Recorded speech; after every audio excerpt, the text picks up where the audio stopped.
우리가 하루하루 우리의 살아가는 삶을 보면 바쁩니다. 하루의 삶이 바쁘고 한 주간의 삶도 바쁩니다. 그러다 보니까 우리 신앙생활도 신앙생활 하기가 바쁩니다. 이렇게 우리가 항상 정신없이 바쁜 세월을 보내다 보면 한 해가 지나고 또 10년이 지나고 그렇게 세월이 지나다 보면 머리도 휘어지고 주름도 깊어지고 몸도 예전 같지 않습니다. 어느 날 2층, 3층 계단을 오르는데 힘이 듭니다. 그리고 정신을 차려보면 벌써 세월은 50이 지나고 60이 지나갑니다.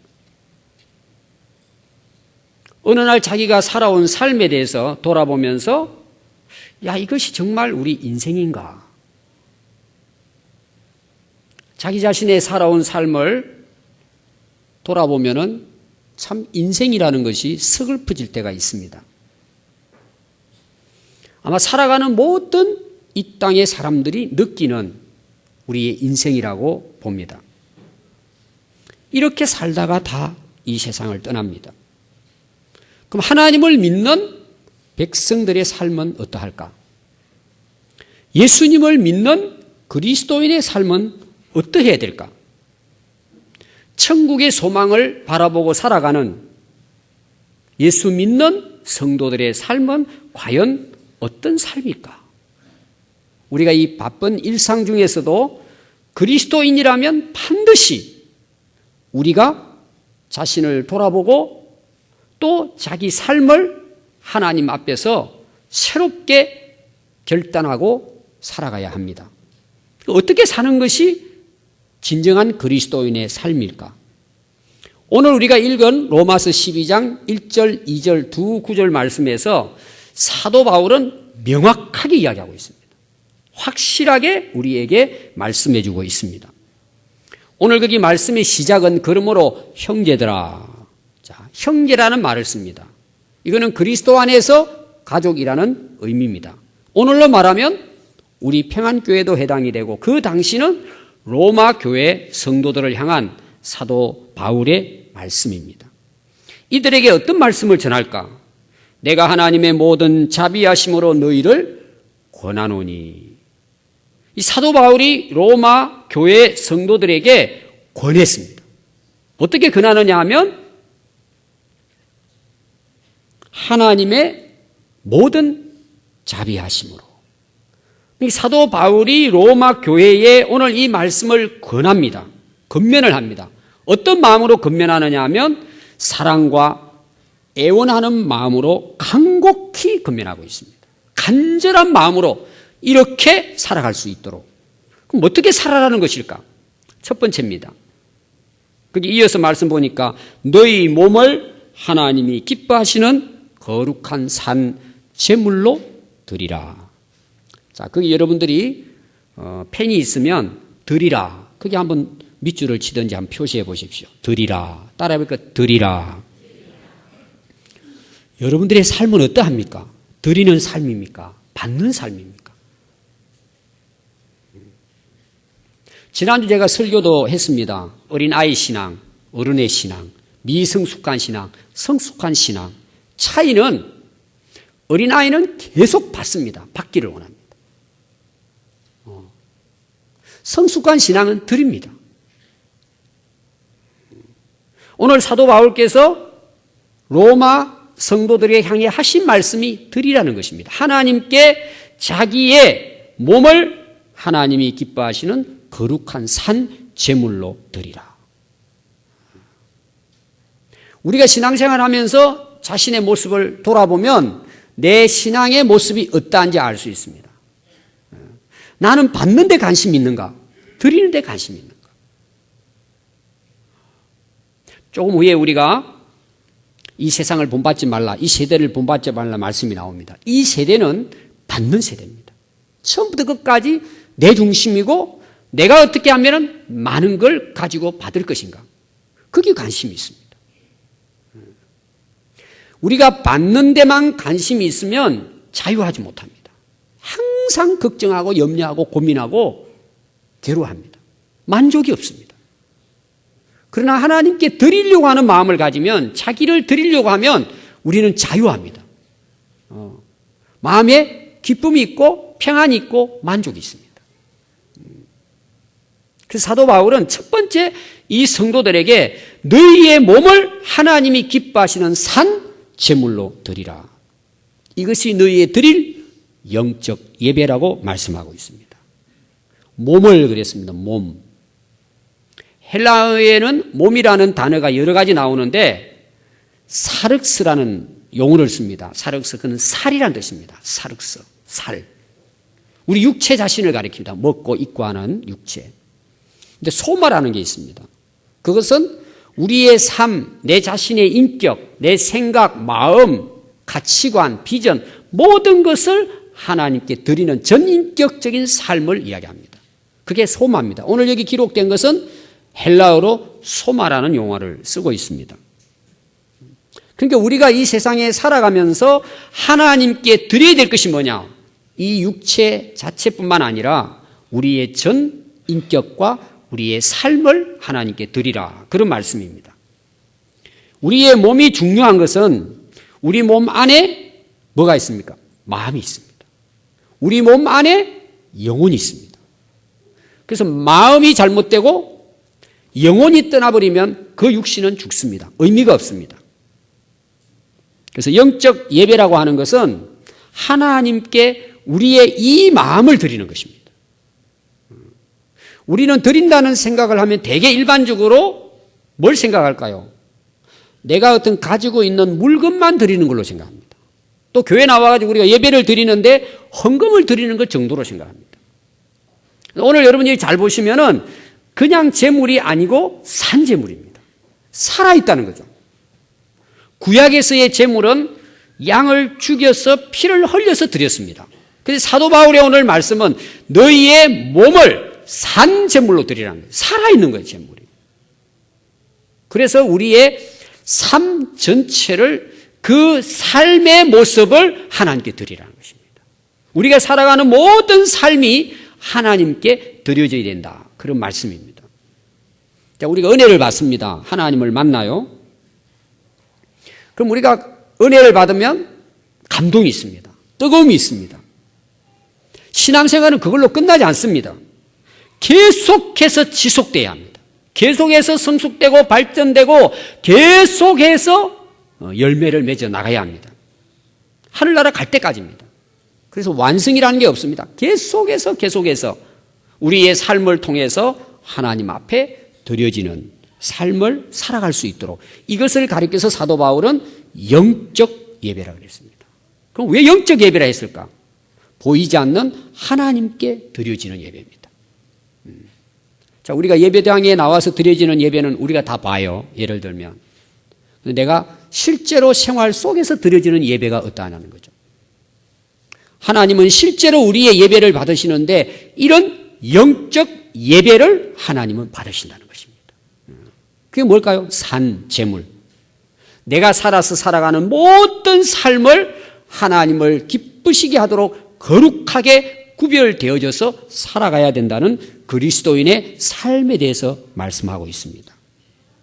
두 번째 말씀을 보시면은 너희는 이 세대를 본받지 말고, 자, 본받는 것에 대해서 말씀하고 있습니다.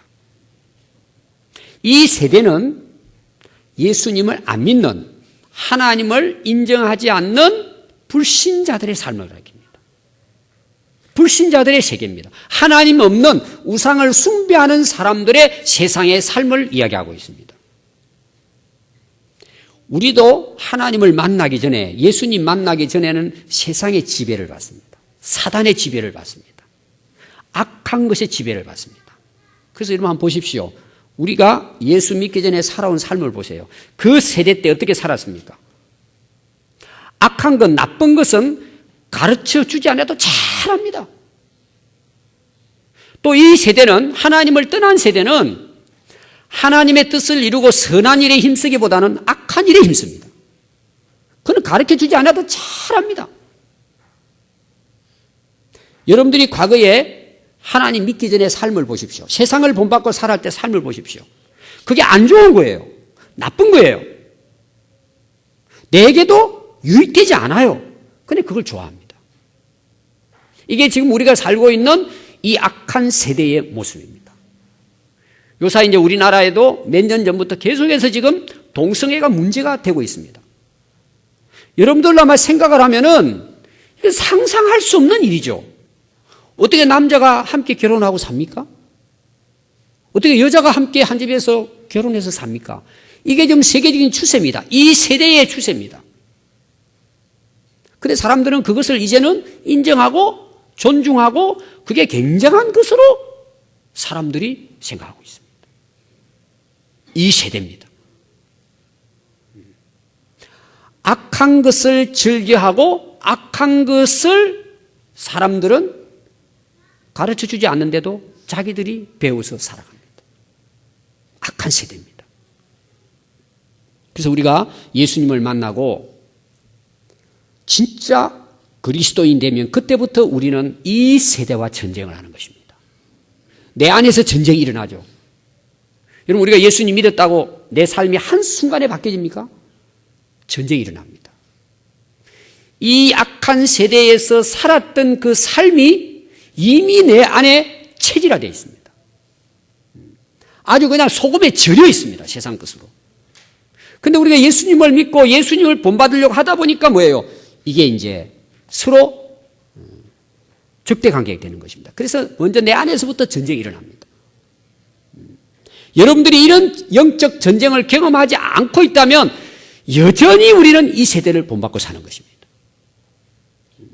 그래서 우리 그리스도인의 삶은 평안한 것 같지만 자기와의 전쟁입니다. 이 악한 세대와의 전쟁입니다.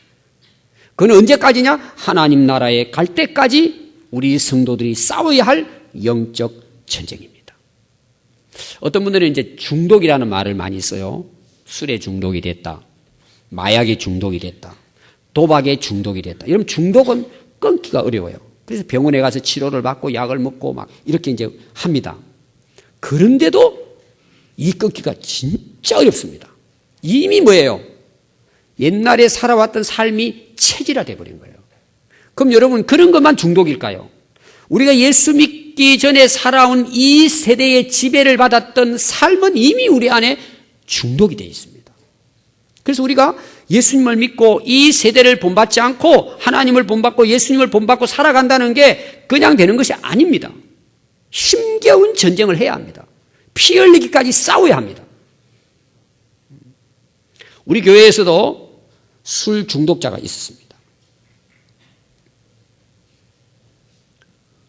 일주일 동안 술을 끊고 약도 사서 주고 기도해 주고 일주일 지나니까 정신 이상이 옵니다. 정신 착락을 일으키는 거예요. 그러다 그만두고 결국은 포기했습니다. 그런데 끊어지는 방법이 있습니다. 정말 예수님이 내 안에 그리고 예수님을 본받기 시작하면 이어서 계속 그 말씀이겠지만 우리의 마음과 생각이 새로워지면 그렇게 힘들게 끊어버리려고 애를 쓰는데도 1년, 10년을 가도 교회를 그렇게 다니고 기도해도 끊어지지 않는데 끊어집니다. 왜냐하면요, 우리가 진짜 예수님 만나고 거듭난다는 것은 변화를 이야기합니다. 바뀌진다는 거죠. 그래서 우리 교회에서도 제자훈련 하신 분 중에서 그런 경험하신 분들 이야기가 거의 동일해요. 목사님, 진짜 말씀을 깨닫고 예수님 영접하고 거듭나니까 그렇게 애를 쓰면서 몸에 술, 담배가 막 체질화됐는데 끊어진다는 거예요. 전에는 막 끊어보려고 노력하고 애를 쓴데도 이게 안 되는 거예요. 된다는 거예요. 어떻게 됩니까? 한순간에 되더라는 거예요. 정말 복음을 깨닫고 예수님 만나고 내 죄를 회개하고 거듭나게 되니까 일단은 술 냄새가 역겨우더라는 거예요. 역겨운 걸 먹을 수 있습니까? 그냥 되더라는 거예요. 담배를 피울 수가 없다는 거예요. 딱 들어가면은 이게 막 토하고 싶다는 거예요. 그러면서 또 하는 말이, 근데 요 사이 누가 지나가면서 이게 담배를 피우는데 연기를 마시면 그게 고소하답니다. 이상하더라는 거예요. 끊었는데도 그게 뭐죠? 이 세대입니다. 제가 한 예를 들지만 우리 모든 삶도 마찬가지입니다. 이 세상에 살아가는 동안에. 그래서 사도 바울이 강조하는 부분이 뭡니까? 너 자신을 하나님께 거룩한 산제물로 드리고 이 세대를 본받지 말라. 본받지 말라는 게 뭐예요? 그리스도인이 이 땅에 살아야 할 삶이고 싸워야 할 영적 전쟁이라는 것입니다. 신명기 7장 1절과 7절 보면요, 하나님께서 이스라엘 백성들에게 약속한 가나안 땅으로 인도하시면서 하신 말씀입니다. 내가 너희들을 가나안 땅으로 인도해서 그 땅을 차지하게 하고 너희들에게 넘겨주겠다고 했습니다. 그러면서 그들에게 하나님이 명령합니다. 너희들은 그 땅에 들어가서 그 원주민들을 멸망시키라는 것입니다. 평화조약을 맺지 말고 자비를 베풀지 말고 특별히 그 원주민들과 결혼하지 말아라. 딸도 주지 말고 아들도 주지 말고 절대 원주민들과 결혼을 시키지 말아라는 것입니다. 그리고 이유를 이렇게 설명합니다. 만약 너희들이 그들과 결혼을 하고 자녀들을 그들을 결혼하게 만들면 그들이 하는 일이 뭐냐? 여호와로부터 너희들을 떼어 놓을 것이라. 다른 신들을 섬기기 시작할 것이다. 그러면 여호와께서는 여러분에게 진노하실 것이고 여러분을 멸망시키실 것이다. 너희들은 그곳에 들어가서 그들을 멸망시킬 뿐만 아니라 제단을 헐고 돌 기둥을 부시고 아세라 우상을 찍어버리고 우상들을 불태워버려야 한다는 것입니다. 이유를 이렇게 설명합니다. 여러분은 여호와 하나님의 거룩한 백성이고 하나님이 여러분들을 선택하셨고 여러분들은 여호와의 백성인 것을 알아야 한다는 것입니다. 오늘도 똑같습니다. 왜 우리가 이 세대를 본받지 말아야 합니까? 우리는 하나님이 선택한 거룩한 백성이기 때문에 그렇습니다. 또 출애굽기 23장 23절 이후로 보면은 똑같은 말씀을 하면서 이렇게 이야기합니다. 너는 그들의 신들을 경배하지 말며 섬기지 말며 그들의 행위를 본받지 말고. 자, 우리 불신자들이 지금 살아갑니다. 우리가 다 보고 있어요. 예수 안 믿는 사람들이 세상에 어떻게 사는지 다 알고 있습니다. 너희들은 그들의 행위를 본받지 말라는 것입니다. 만약에 너희들이 우상을 버리고 그 우상을 본받지 않고 살면 내 하나님 여호와께서 너희의 양식과 물과 복을 주시고 질병으로부터 너희들을 치료해 주실 것이다. 이스라엘 백성들이 애굽에 들어가기까지는 광야에 굉장한 어려운 고난을 받습니다. 그리고 약속의 땅에 들어갑니다. 왜 40년 동안의 고난의 길이 있었을까? 너희들이 그 땅에 들어가서 차지는 하겠지만 그들과 너희들은 섞여서는 안 된다는 거예요. 그들을 본받으면 안 된다는 것입니다. 그럼 40년 동안의 이스라엘 백성들에게 하나님이 하신 훈련이 뭘까요?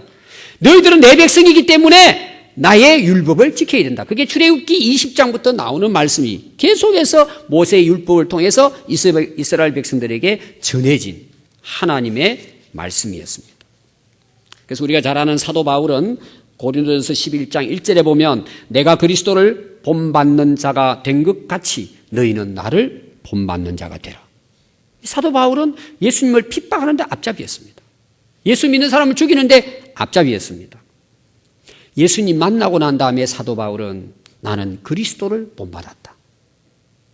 이어서 나오는 말씀이 뭐라고요? 너희는 나를 본받는 자가 되라. 우리 아마 부모님들에게 있어서 가장 고민하는 것은 자녀 문제일 거예요. 어릴 때부터, 태어날 때부터, 결혼시켜서 내보낼 때까지 부모의 아마 첫 번째 관심이라면 자녀일 겁니다. 자녀를 좀 이렇게 훌륭하게 키워보고 싶어 하죠. 그래서 막 좋은 학교도 보내고 좋은 것도 입히고 좋은 것도 먹이고 하여튼 자녀를 위해서 굉장한 투자를 합니다. 그럼 그거는 우리가 형편이 안 되면 못할 수도 있어요.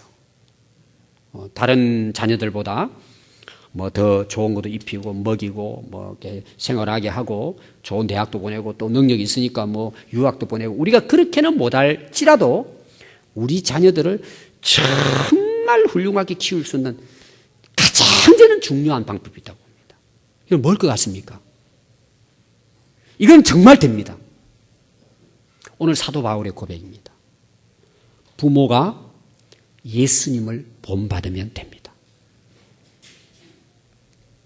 그래서 여러분 자녀들이요, 자라면서, 어릴 때는 잘 모르죠? 이제 고등학교 정도, 이 대학, 이렇게 이제 나이가 먹으면요, 그냥 아이들이 그런 이야기 해요. 엄마, 나도 엄마처럼 그렇게 신앙생활 잘하고 싶어요. 아빠처럼 나 그렇게 하나님 잘 믿고 싶어요. 여러분, 과거에 우리 할아버지, 할머니 그때 초창기 우리 그 교회들은 대부분 그때는 엄마들이 제대로 공부를 못했습니다. 능력이 있는데도 그냥 그 여자들은 결혼해서 그냥 나가면 되는 걸로 생각했어요. 공부를 잘 안 시켰습니다. 되게 이제 그때 당시 교회의 뭐 권사님들이나 집사님들은 좀 끼에 그 학식이 부족했어요.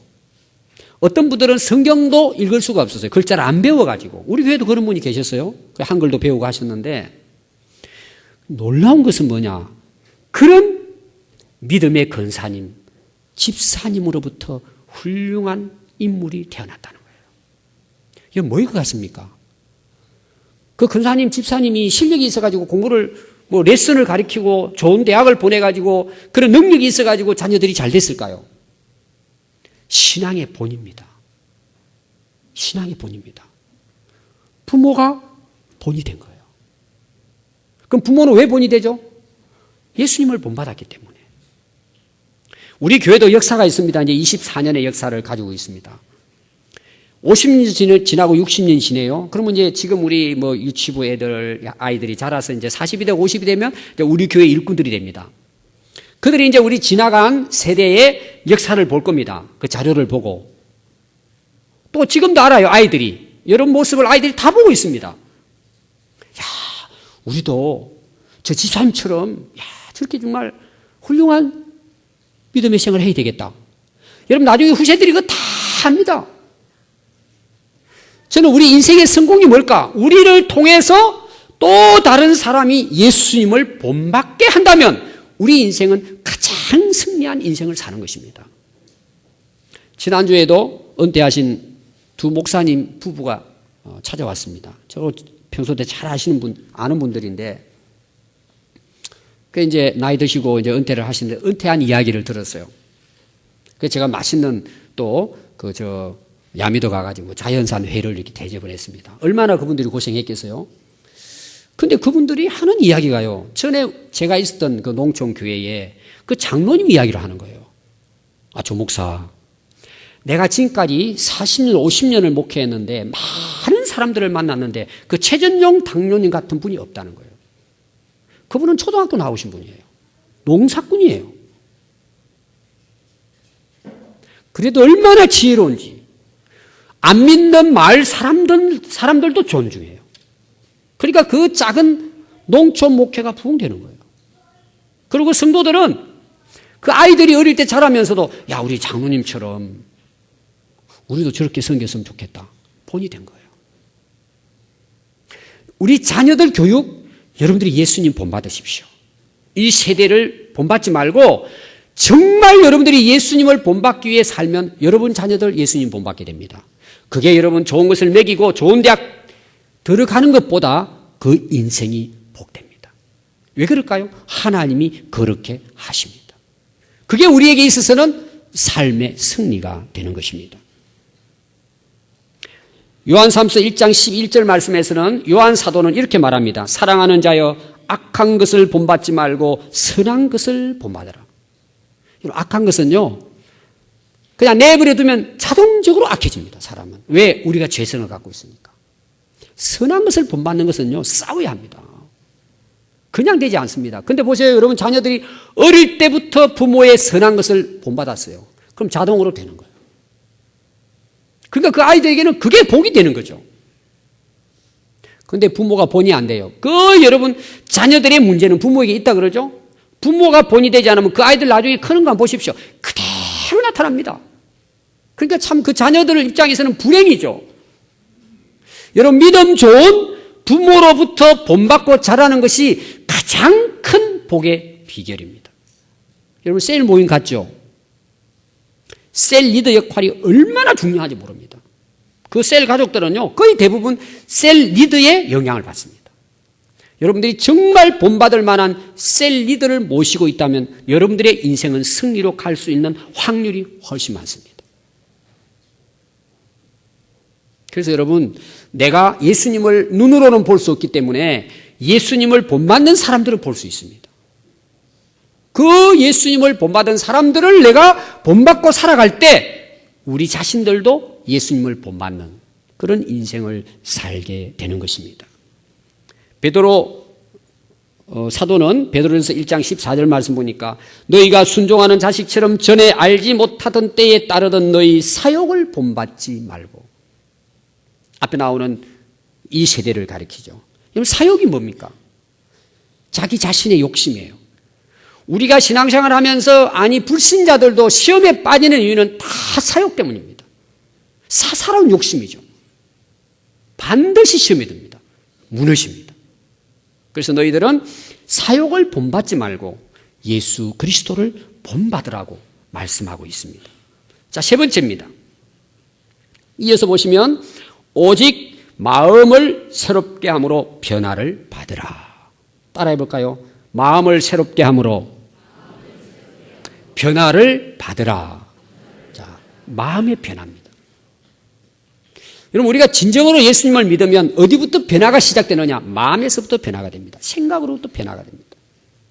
우리가 예수 믿고 구원받았다는 것은 당장 우리가 천국 가는 것이 아니라 내 마음이 새로워집니다. 내 속 사람이 변화되기 시작합니다. 이건 눈에 보이지 않아요.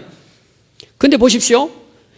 마음이 새롭게 변화되면 금방 이것이 행동으로 열매로 나타나지 않아요. 그러나 서서히 어때요? 내가 그동안에 이 세대를 본받고 살았던 삶이 변화되기 시작합니다. 그런데 보세요. 겉으로는 변화되는 것처럼 보여요. 바리새인들처럼 외식할 수 있어요. 그런데 그거는 한시적이에요. 또 원위치예요. 여러분 사사기 보십시오. 이스라엘 백성들이 좋을 때는 우상 숭배하고 하나님께서 벌을 내리니까 망하니까 하나님 회개하고 돌아오고 이게 계속 반복됩니다. 이유가 뭐냐? 마음이 변화되지 않은 거예요. 마음이 새로워지지 않은 거예요. 그러면요 기분 좋을 때는 잘해요. 내 환경이 좋을 때는 잘합니다. 그러다가 내 생각이 안 들어요. 사욕이 올라와요. 그러면 또 원위치예요. 또 세상 본받고 사는 거예요. 이게 계속 반복되는 거예요. 그런데 속 사람이 변화되고 마음이 새로워지면은 금방 열매로 나타나지 않지만 계속해서 변화됩니다. 계속해서 성장합니다. 계속해서 열매를 맺습니다. 그래서 사도 바울께서는 오직이라 그랬어요. 오직 마음을 새롭게 함으로 변화를 받으라. 여러분 우리 인생은 마음에 달렸습니다. 우리 신앙생활도 마음에 달렸습니다. 이 세대를 본받지 말고 하나님을 영적으로 예배하는 것은 마음이 새로워질 때만이 가능합니다.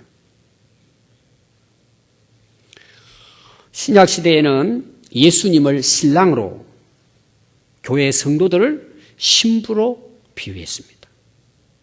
자, 남녀가 사랑해서 결혼을 합니다. 결혼에 대한 비유죠. 그럼 어떻게 되죠? 부모를 떠나서 한 몸이 됩니다.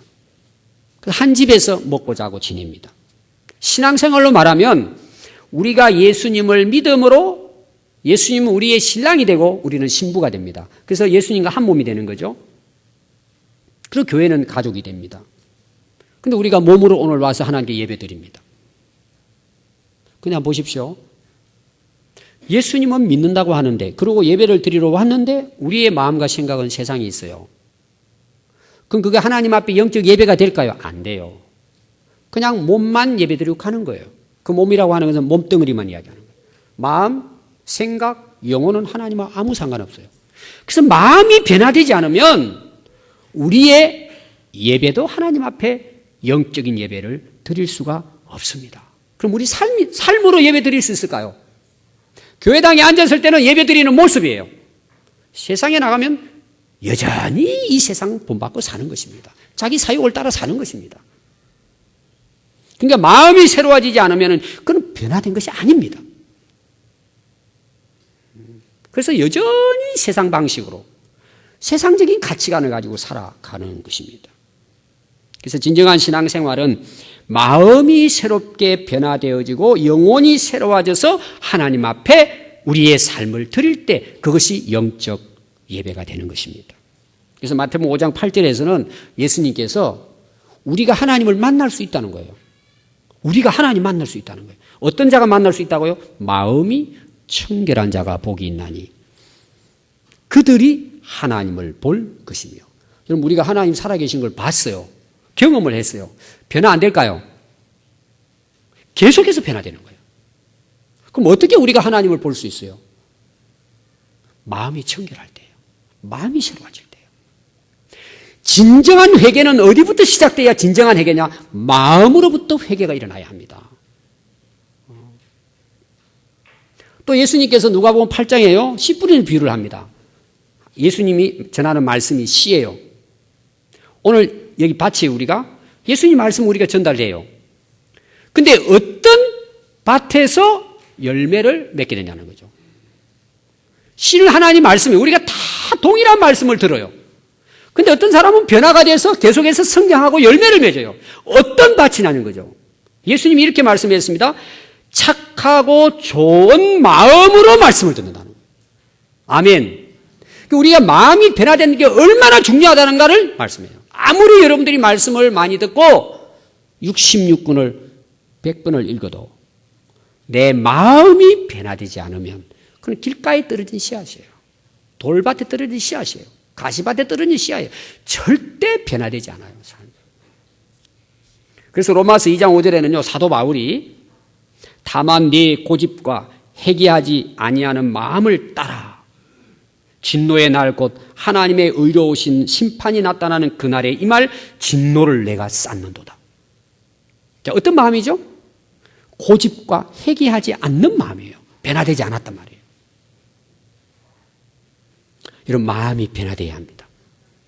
마음이 새로워져야 합니다. 아멘. 그래서 우리 인생의 모든 해답은 내 마음이 있습니다. 마음이 새로워지고 변화되면요. 우리가 상상할 수 없는 하나님의 역사가 있습니다. 그때부터 여러분 우리는 자유할 수 있습니다. 아멘. 여러분 진짜 우리 마음과 영혼이 새로워지면요. 거기 자유가 있고 평안이 있고 형통함이 있습니다. 그래서 올 한 해 여러분이 시작하면서 여러 가지 여러분들이 다짐하고 해야 할 많은 일들이 있지만 하나님 제 마음이 새로워지게 해주십시오. 이 세대를 본받지 말고 예수님 본받고 살게 해주십시오. 여러분 그것이 여러분들의 기도가 되고 여러분 자녀를 향한 기도가 될 수 있기를 바랍니다. 네 번째입니다. 이어서 말씀을 봅니다. 오직 마음을 새롭게 함으로 변화를 받아 하나님의 선하시고 기뻐하시고 온전하신 뜻이 무엇인지 분별하도록 하라. 자, 하나님의 뜻입니다. 하나님의 뜻이 뭐냐? 하나님의 뜻을 분별합니다. 제가 앞에서 연결을 된 거죠. 여러분 진짜 우리가 이 세대를 본받지 말고 마음이 새로워져서 하나님께 나가면 하나님이 선하게 여기시고 기뻐하시고 온전하신 뜻이 무엇인지 깨닫게 됩니다. 그게 들리는 거예요. 깨달아지는 거예요. 되게 여러분이 회개하고 난 다음에 은혜 받죠. 마음이 하나님께 돌이키면요. 그때부터 영적 세계가 열리기 시작하는 거예요. 실제로 보이는 거예요. 그것이. 왜 하나님께서 그런 은혜를 주시는 거예요. 그래서 분별의 영을 주시는 거예요. 하나님의 뜻을 깨닫는 뭘 해도. 그래서 하나님의 온전한 뜻을 분별하는 것은요. 두 가지 잘하면 됩니다. 첫 번째는 뭘까요? 이 세대를 본받지 않으면 됩니다.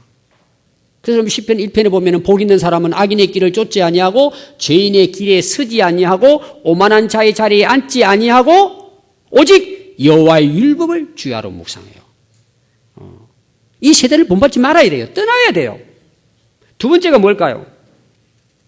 마음을 새롭게 해야 되는 것입니다. 그럼 이렇게 해서 하나님의 뜻을 분별했습니다. 그 하나님의 뜻이 뭘까라는 거죠. 궁극적으로 끝끝내 하나님의 뜻이 뭐냐는 거예요.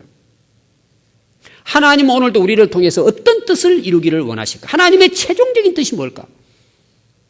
인류를 죄와 사망에서 구원하시는 뜻입니다.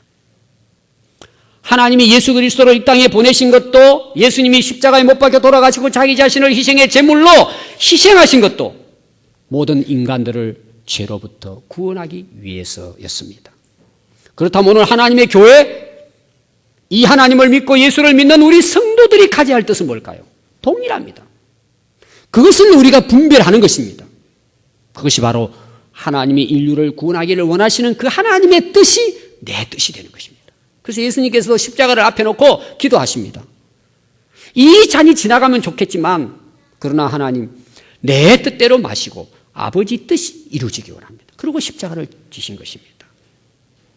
여러분 우리가 인생을 살아가다 보면요 어려울 때가 많습니다. 그러나 그걸 이기고 극복할 수 있는 길이 있습니다. 하나님의 뜻을 구하는 것입니다. 그 고난과 역경 속에서도 하나님이 주시는 뜻이 있습니다. 그게 결론은 뭐라고요? 땅끝까지 주의 복음을 증거해서 영혼을 살리는 것이 하나님의 뜻입니다. 자, 예수님이 제자들을 부릅니다. 베드로 부르잖아요. 제자로 불렀습니다. 너 사람 낚는 어부 되게 할 것이다. 그리고 따릅니다. 12제자가 예수님을 따라갑니다. 마태복음 20장 20절부터 보면은요, 제자들이 그때까지도 예수님이 그들을 부르신 뜻을 잘 몰랐어요. 말씀은 들었어요. 사람 낚는 어부가 되겠다. 그리고 예수님 다니면서 복음도 전했고 본이 됐고 그들에게 이 복음을 전하도록 계속해서 훈련했습니다. 그런데도 제자들의 마음은 바뀌지가 않아요. 그래서 누가복음 20장 마태복음 20장 20절 이후 보면 어떤 재미있는 이야기가 나오느냐. 그때 세베대의 어머니가 예수님을 찾아와서 예수님 저 좀 개인적으로 면담 좀 합시다.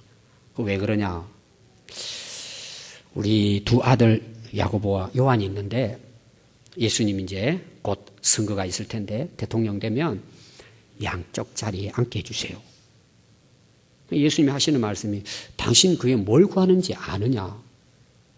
그 자리에 가려면 십자가 져야 된다. 죽음의 잔을 마실 수 있어야 된다. 그럼 마시게 하겠습니다. 그때 예수님 말씀이 그럴지라도 그 자리는 하나님께서 준비하신 자리다. 그러면서 예수님이 하신 말씀이 나옵니다. 뭐라고 말씀하시느냐 하면요. 이방인의 집권자들이 그들을 의미로 주관하고 그 고관들이 그들에게 권세를 부리는 줄 너희가 알거니와. 이 세대죠. 너희 중에는 그렇지 아니하야 하나니 너희 중에 누구든지 크고자 하는 자는 너희를 섬기는 자가 되고 너희 중에 누구든지 어뜸이 되고자 하는 자는 너희의 종이 되어야 하리라. 인자가 온 것은 섬김을 받으려 함이 아니라 도리어 섬기려 하고 자기 목숨을 많은 사람의 대속물로 주려 함이니라. 여러분 제자들이요 왜 이 예수님이 이 말씀을 하셨느냐. 그 세베대의 아들 두 어머니가 와서 그 부탁했을 때 왜 예수님 이 말씀을 하셨나. 그 중간에 이런 내용이에요. 이 어머니가 와가지고 두 아들에 대해서 청탁을 하니까 10 제자들이 보고요 분을 내는 거야. 왜 분을 냈죠? 그 자리는 내가 지금 넘겨볼 자리인데 너희들이 엄마 데려와서 앞장서냐 그러고 막 자기들끼리 막 시심을 한 겁니다. 그때 예수님이 하신 말씀이 조금 전에 읽은 말씀입니다. 그런데 이 제자들이요 성령 충만함을 경험하는 거예요. 사도행전 2장에서. 그 12명의 제자들이 완전히 변화가 되는 거예요. 완전히 베드로부터 시작해가지고. 그럼 결국은 뭐예요? 하나님의 뜻을 이루기 위해서 예수님이 부르신 제자의 사명을 감당하기 위해서 땅끝까지 복음을 전하다가 전부 다 순교합니다. 하나님의 뜻을 분별하게 된 거죠. 그들의 마음이 새로워졌기 때문입니다. 여러분 잘 아는 사도 바울이죠. 예수 믿는 사람을 가장 괴롭히고 핍박했던 인물이 사도 바울입니다. 아주 따라다니면서 도시락 싸가면서 사람들을 잡아 감옥에 가두었습니다. 스데반이 죽이는데 자기가 찬성해가 죽이게 했습니다. 그런데 하나님이 예수님이 사도 바울을 만나주셨습니다. 거듭났습니다. 새로워졌습니다. 그때 사도 바울의 삶은 내게 우리 주 예수 그리스도의 십자가 외에는 자랑할 것이 없다. 사도행전 20장 24절 말씀에 내가 달려갈 길과 주 예수께 받은 사명 곧 하나님의 은혜의 복음을 전하려 정언하는 일을 마치려 하면은 나의 생명조차 조금도 귀한 것으로 여기지 않는다. 복음 전하다가 순교하고 갔습니다. 모든 사도행전뿐만 아니라 오늘의 이 시대에도 변화되고 하나님의 뜻을 발견한 모든 성도들은 그리스도가 하나님이 이루고자 하시는 영혼 구원하는 일에 집중해서 생명의 가치를 거기 두고 다 동일하게 살아갔다는 것입니다. 여러분, 때가 옵니다. 인생에 결산할 때가 옵니다. 서서히 오고 있습니다. 우리가 그때 후회하지 말아야 합니다. 그때 하나님 앞에 기뻐할 수 있어야 합니다. 이것이 인생의 승리입니다. 하나님의 뜻을 살았느냐? 내 사역을 꿈꾸고 살았느냐?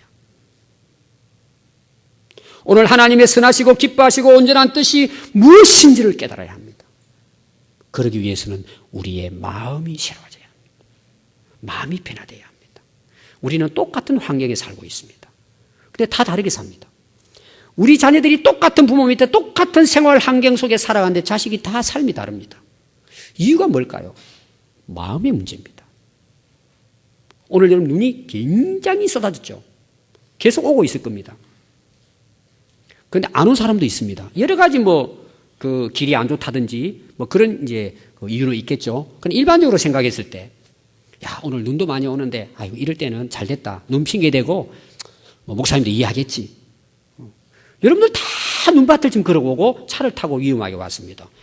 아니, 눈 오는 것하고 예배 드리는 거하고 별로 상관이 없어요. 마음의 차이예요, 마음의 차이. 또 눈이 막 쏟아지고 푹푹 빠지는데 걸어오는데 또 그게 운치가 있는 거예요. 야, 옛날 생각나면서 농촌에서, 야, 오늘도 은혜가 되겠다. 이게 마음의 차이예요. 우리 성도들도 동일하게 한 교회에서 한 말씀을 듣고 신앙생활을 하지만 여러분 신앙생활이 다 다릅니다.